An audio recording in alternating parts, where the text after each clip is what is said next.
आज हम बात करेंगे दिनचर्या के एक और टॉपिक के बारे में, जो है व्यायाम। व्यायाम मतलब एक्सरसाइज। तो आजकल जो प्रचलन है, ज्यादातर क्या होता है, लोग जिम में जाते हैं। 70-80% जिम में जाने का है, या नियर बाय कोई योगा स्टेशन है तो योगा में जा करके योगा और हठ योग टाइप, मतलब ज्यादा स्ट्रेचिंग, ज्यादा एक्सरसाइज वाला करने का जो प्रचलन है वो तो है ही है। अभी आज हम बात करेंगे चरकाचार्य क्या बोलते हैं। तो महर्षि चरक क्या बोलते हैं कि लाघवम कर्म सामर्थ्यम स्थैर्यम दुख सहिष्णुता दोष क्षयोग्निरुद्धिश्च व्यायामाद उपजायते। श्रम क्लम क्षय तृष्णा रक्तपीतम प्रतामकः अति व्यायामतः काशो ज्वरश्छर्दिश्च जायते। स्वेदागमः श्वास वृद्धि गात्राणाम लाघवम तथा हृदय उपरोधश्च इति व्यायाम लक्षणम। मतलब महर्षि चरक आज से 5000 साल पहले वो स्पष्ट थे कि व्यायाम क्या है, व्यायाम के लक्षण क्या है, व्यायाम ज्यादा करोगे तो क्या होगा और कितना करना चाहिए। तो 3 चीजों के बारे में हम बात करेंगे। अति व्यायाम का बाद में टॉपिक लेंगे। तो सबसे पहले कि व्यायाम फल। व्यायाम मतलब एक्सरसाइज। व्यायाम का लक्षण क्या है, तो लक्षण यह है स्वेदागम, कि शरीर की जो प्रवृत्ति जिससे अपने को स्वेद, स्वेद मतलब पसीना, स्वेटिंग हो जाए। दूसरा श्वास वृद्धि, मतलब जैसे हम थोड़ा रनिंग किया, जॉगिंग किया तो अपना सांस एक्सर्शन होता है, श्वास फूलता है, तो हल्का सा सांस फूले। गात्राणाम लाघवम तथा, मतलब एक्सरसाइज के बाद शरीर हल्का होना चाहिए, मतलब हल्का लगना चाहिए। अगर एक्सरसाइज के बाद भी अपने को हल्का नहीं लगता है तो वो एक्सरसाइज कुछ काम की नहीं है। हृदय उपरोधश्च इति व्यायाम लक्षण, मतलब ज्यादा एक्सरसाइज होता है तो अपने को एक ऐसा होता है कि हृदय धक धक धक करने लगा है, बस वही व्यायाम के लक्षण है। उतनी करनी है अपनी, वो सबकी कैपेसिटी अलग है।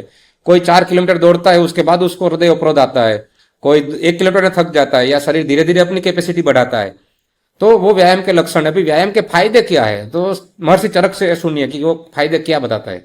तो सबसे पहला है कि लाघवम, जो हेवीनेस रहता है या जो हेवी बॉडी है, बहुत स्थौल्य है, या जो आलसपना रहता है वो सबसे पहले जाता है, शरीर लघु बनता है, शरीर हल्का बनता है, जकड़ाहट चली जाती है। कर्म सामर्थ्य, आपको कर्म करने में आप हल्के, मतलब शरीर हल्का होगा तो ऑटोमेटिक कर्म करने में मजा आएगा। कोई भी कर्म, मतलब अपना चलना है, लिखना है, देखना है, या जो जिसकी जो रूटीन जॉब है वो मजा आएगी। दूसरा है स्थैर्यम। स्थैर्यम मतलब शरीर में स्थिरता आएगी। जिधर भी आपका ऐसा है कि जो अति है, जिधर भी अगर समझो अति मेद है या स्टिफनेस मतलब ज्यादा है, संग ज्यादा है, तो वो सब अति चला जाएगा और स्थिरता आ जाएगी। स्थिरता मतलब लघुता की स्थिरता, शरीर को आपको अपना वजन दिखेगा ही नहीं, लगेगा ही नहीं, वो स्थैर्यम है। दुख सहिष्णुता, मतलब जैसा हमने आगे भी देखा था, अभ्यंग करने से क्या होता है, दुख करने मतलब दुख सहन करने की कैपेसिटी बढ़ जाती है, वैसे ही व्यायाम है। अब अभ्यंग के बाद व्यायाम करो, शरीर और दृढ़ बन जाएगा, मतलब एकदम कठोर हो जाएगा। छोटा मोटा दुख, मतलब छोटा मोटा दर्द आपको परेशान नहीं करेगा। दोष क्षयो, मतलब बढ़ा हुआ दोष है, समझो ये जो व्यायाम है वो ज्यादातर जिधर स्टिफनेस है, बराबर स्तंभन है, उसकी ज्यादा चिकित्सा है। तो आप और उसको दोषक्षय कर दोगे, जो वात वृद्धि से होने वाले या कफ वृद्धि से होने वाले। ज्यादातर व्यायाम है वो कफवात की ही चिकित्सा है। और अग्निवृद्धिश्च व्यायाम उपजायते, मतलब अग्निवृद्धि, उससे भूख अच्छी लगती है। अगर आप व्यायाम करोगे, अपना मूत्र प्रवेश अच्छे से निकलेगा, टॉक्सिन निकल जाएगा, तो भूख अपने आप लगेगी, अच्छी ही लगेगी। ठीक है, तो हमने क्या देखा अभी, सबसे पहले देखा कि व्यायाम क्या है, व्यायाम से फायदे क्या है, और व्यायाम अगर ज्यादा करोगे या व्यायाम अति व्यायाम हो गया तो क्या होगा, उसके बाद में हम वो पूरा नेक्स्ट पार्ट भी रखेंगे।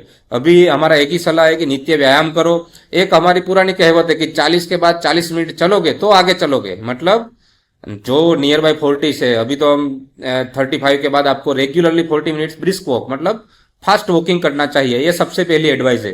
दूसरा, अगर आप 1 महीना फास्ट वॉक करना शुरू करो, उसके बाद सूर्य नमस्कार चालू करो। सूर्य नमस्कार आपको कैलोरी बर्न करने में बहुत फायदेमंद होगा।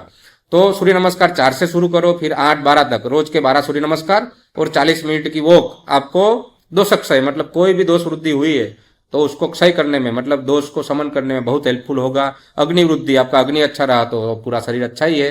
धन्यवाद।